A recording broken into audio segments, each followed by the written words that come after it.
ایک سوال ہے میرا سارے مولویوں سے، چاہے وہ دیوبندی مولوی ہیں، چاہے وہ بریلوی مولوی، چاہے وہ تبلیغی جماعت والے ہیں، چاہے وہ جماعت اسلامی والے ہیں، ان سب سے سوال ہے کہ یہ جو اب عام شادیاں مسلمانوں کی ہوتی ہیں جن میں تم ڈی جے لگا کے ڈھول بجا کے اپنی داڑیاں لے کے وہاں صوفوں پر بیٹھ کے آرام سے مرغا بریانی کھاتے ہیں،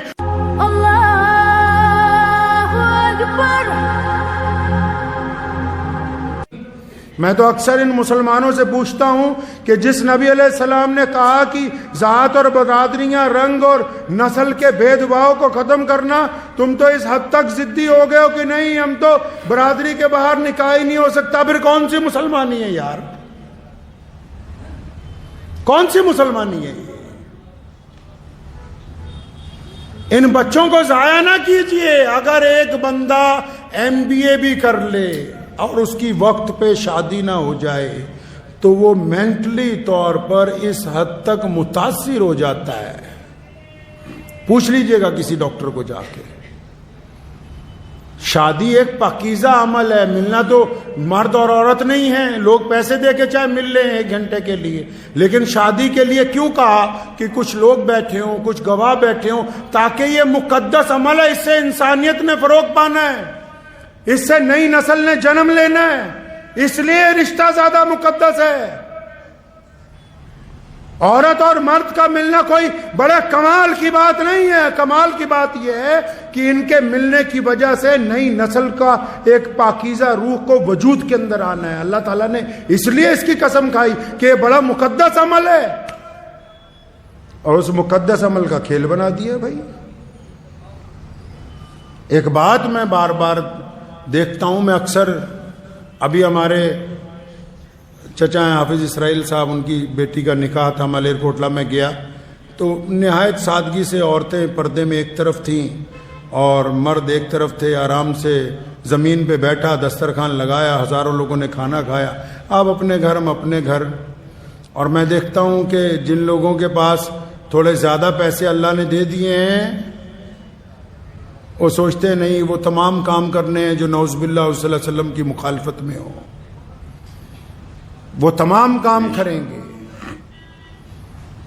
ایک بات آج میں تھوڑی کڑوی سی ہے لیکن سن لیجیے، اللہ تعالیٰ شفا دیں گے، آمین، زور سے کہہ دو آمین، بیماری دور ہو جائے گی انشاءاللہ۔ ایک سوال ہے میرا سارے مولویوں سے، بھارت کے مولویوں سے، چاہے وہ دیوبندی مولوی ہیں، چاہے وہ بریلوی مولوی، چاہے وہ تبلیغی جماعت والے ہیں، چاہے وہ جماعت اسلامی والے ہیں، چاہے وہ ندوہ والے ہیں، چاہے وہ جامعہ ملیہ والے ہیں،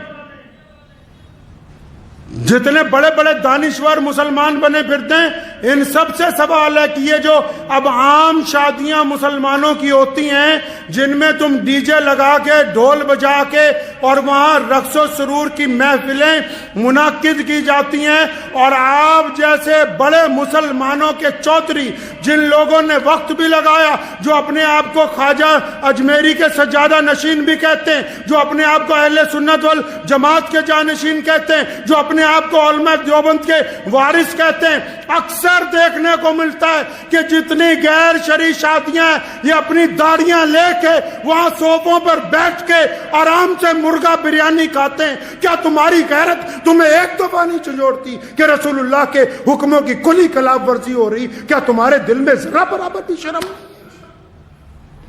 ذرا برابر غیرت نہیں آتی تمہیں؟ کہا مفتی صاحب نے، کہنے لگے میں گیا، لڑکی کو پوچھا کہ تمہیں فلاں کے ساتھ نکاح میں دے دیا، یہ گواہ کھڑے ہیں، یہ وکیل کھڑا ہے، تجھے قبول ہے؟ لڑکی بولتی نہیں۔ فرمایا 3 دفعہ پوچھا، لڑکی بولتی نہیں، تو سارے مفتی مل کے کیا کہتے ہیں کہ اگر بولتی نہیں ہے تو اس کا مطلب رضامند ہے، دستخط کراؤ، نکاح ہو گیا۔ کیا ہے جی؟ رضامند ہے۔ شریعت نے کہا کہ اگر وہ شرم کی وجہ سے نہیں بولتی تو رضامند ہے، اور اگر رضامند نہ ہوتی تو بغاوت کرتی۔ تو میں ان سے پوچھتا ہوں، تمام لوگوں سے، سارے دینداروں سے، کہ تم جن مجلسوں میں اب جا کے بیٹھتے ہو جہاں گانے چل رہے ہیں، سامنے ڈی جے لگا ہوا ہے، ڈھول بجا کے بارات آ رہی ہے، تمہارے چہرے پہ ناگواری بھی نہیں ہے، تو اس کا مطلب تم رضامند ہو ان کے ساتھ۔ اور اگر تم ان کے ساتھ رضامند ہو تو اللہ اور اس کے رسول کی رضامندی تمہارے ساتھ نہیں آ سکتی. اگر غیرت مند ہو تو اگر روک نہیں سکتے. فرمایا ایمان کے 3 درجے. تو اپنے دل میں برا مانو, تمہارے چہرے پہ تو ذرہ برابر بھی شرمندگی کا احساس نہیں کہ ڈھول بجا کے بارات آ رہی ہے, تم اس مجلس کو چھوڑنے کے لیے تیار نہیں. ان چودھریوں کی وجہ سے کہ یہ چندہ نہیں دیں گے, کیا ان کے بل پر مسجدیں اور مدرسے چل رہے ہیں؟ جو گنڈا کرتی اسلام کے نام پر شادیوں میں کرتے ہو, تم ان سے ڈرتے ہو؟ رزق کا وعدہ اللہ نے کیا ہے, انہوں نے نہیں کر رکھا. 3 درجے ایمان کے. فرمایا اگر کوئی چیز بری لگے تو دل میں برا مانو, اگر طاقت ہے تو زبان سے کہو, اگر ہاتھ سے روک سکتے ہو تو وہ اول ترین درجہ ہے. تو یہ جتنے آپ میں یہ جو بات آج ممبر پہ بیٹھ کے کہہ رہا ہوں, روزانہ پورے ملک میں شادیاں ہو رہی, اور جتنے سرمایہ داروں کی شادیاں جا کے دیکھ لو, یہ جتنے کٹھ ملا ہیں یہ ان کے نکاح بھی پڑھا رہے, ان کی بریانیاں بھی کھا رہے, ان کے قورمے بھی کھا رہے. اگر تم قوم کی نگہبانی نہیں کرو گے تو یاد رکھو تمہاری حیثیت گڈریے کی ہے. اگر ایک بھی کوئی ریوڑ میں سے کوئی چیز ضائع ہو گئی تو گڈریے کو مالک پوچھتا ہے, اللہ تعالیٰ نے ان کو چھوڑ دینا ہے, تمہارا گریبان پکڑ لینا ہے. کوئی ضرورت نہیں ایسا نکاح پڑھانے کی جہاں ڈھول بجتے ہوں, کوئی ضرورت نہیں ایسے شادی کے اندر جانے کی جنہوں نے ڈی جے لگا کے رکھے ہوں, جو ناچ کے ڈھول بجا کے آ رہے ہوں, ان کے ساتھ شہر کا قاضی چل رہا ہو. شرم کے ڈوب مرنے کا مقام ہے ان لوگوں کے لیے. اتنی بھی غیرت زندہ نہیں رہی, اتنی بھی شرم و حیا زندہ نہیں رہی. کس بات کی دولت ہے؟ یہ یاد رکھو, دین محمد الرسول اللہ کا ہے. کس کا دین ہے جی؟ محمد الرسول اللہ کا دین ہے, اور یہ دین قیامت تک زندہ رہے گا. یہ کسی سرمایہ دار کا دین نہیں ہے, یہ کسی بہت بڑے چودھری کا دین نہیں ہے. دنیا کی کوئی طاقت اس دین کو سرنگوں نہیں کر سکتی. اس لیے پلٹیے اپنے رب کی طرف. اور آپ بھی سنیے جتنے عام مسلمان ہیں, اگر کسی شادی میں ناچ گانا ہو رہا ہے مسلمان کی, اور شراب پی کے کوئی آ رہا ہے, ڈھول بجا کے بارات آ رہی ہے, آپ اگر اس میں شامل ہیں تو آپ گنہگار ہیں.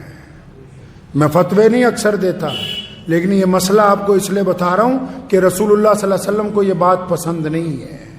رسول اللہ نے سادگی سے نکاح کا حکم دیا. عبد الرحمن بن عوف جلیل القدر صحابی, اربوں پتی آدمی, رسول اللہ نے فجر میں پوچھا, عبد الرحمن یہ کپڑوں پہ لال رنگ کا داغ لگا. فرمایا یا رسول اللہ رات میرا نکاح ہوا تھا تو مہندی لگ گئی تھوڑی سی.